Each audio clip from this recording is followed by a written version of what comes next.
Every politician is elected on the promise of delivering welfare. But there comes a tipping point, and sooner or later, that point is reached first by those who elect and not by those who are elected. There is only so many toilets to be made, so many taps to be connected, so many bank accounts to be opened. And once they are, the voters need something more than the basic amenities. That time has come. That time has come for Prime Minister Modi to stop discrimination against 1 billion Hindus. Discrimination that is legal, social, educational and constitutional. To address this issue later would be too late. Quite possibly, it already is. If Modi's first and second terms were to save Indians, toilets, gas, tap water, loans, bank accounts, health insurance, homes, COVID vaccines, Balakot, the third must be one that saves India. And India cannot be saved if Hindus aren't. The Hindus do not ask for appeasement, they never have. The Hindus do not even mind if people belonging to other religions are appeased. All the Hindus ask for is that the discrimination carried out against them be ebbed, if not stopped altogether. Is that too much to ask? The proverbial Hindu Rashtra, a rhetorical, derisory reference to the dawn of 2014 coined by the left to guilt-trip Indians into believing that they were now living in a fascist state where Muslim rights were being stomped upon by brown-shirted, goose-stepping Hindutva soldiers, has just celebrated its 10th anniversary. 10 years of apathy and inaction, of prejudice, of constitutional and judicial discrimination, not against Muslims, but against Hindus.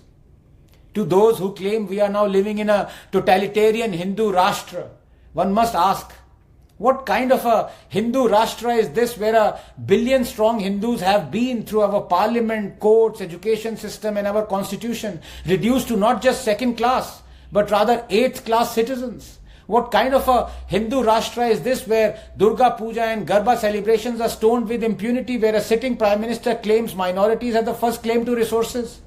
What kind of a Hindu Rashtra is this where Hindus are forced to be refugees in their own land, where one can resettle or settle 40,000 Rohingya Muslims, but not 700,000 Kashmiri Hindus, the land's original inhabitants, where the judiciary says not once but twice that it is too late to prosecute those who raped, murdered and ethnically cleansed Hindus?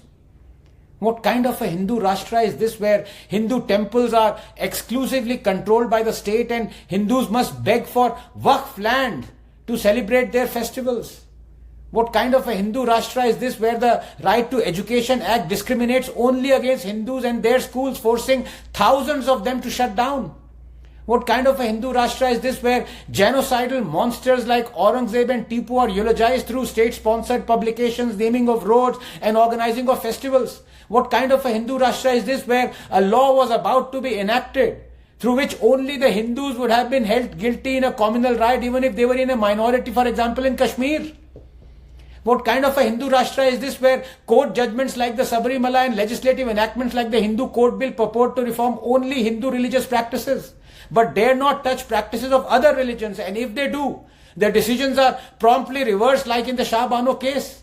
What kind of a Hindu Rashtra is this where the Places of Worship Act continues to deny Hindus their legitimate right to correct historical injustices, where the Waqf Act gives overarching powers to Muslims to declare a 1500-year-old Hindu temple to be on Islamic land when Islam is only 1300 years old? If this is how a Hindu is rewarded in a Hindu Rashtra, honestly, it'd much rather be in a Muslim Rashtra, because then at least there'll be no pretense of equality. A kafir will get what he deserves. Prime Minister Modi, I'm sorry, but all religions are not the same. Sarv Dharma Sambhav is a cool aid we and 1 billion others have been forced to gulp down for generations. It has guilt-tripped us into a downward spiral of self-loathing. Please understand, for India to survive as a plural, all-accepting land, Hinduism and Hindus must survive. And they will not, as long as we have legislations that discriminate against Hindu temples, Hindu schools, Hindu rights, Hindu refugees and Hindu history.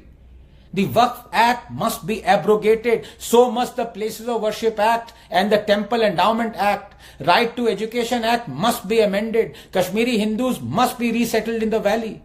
Predictably, there would be millions who would oppose this, for they want discrimination against Hindus to continue. This is the means to an end that their religion demands from them in return for heavenly rewards. They will seed and sprout 1,000 Shaheen Baghs. They will block roads, light up campuses, write column yards here and abroad. Let them. You must stand up to them, Mr. Modi. This term, Narendra Modi, you need to fight for our survival, not yours. You need to choose dharma over coalition dharma. Will you? Can you?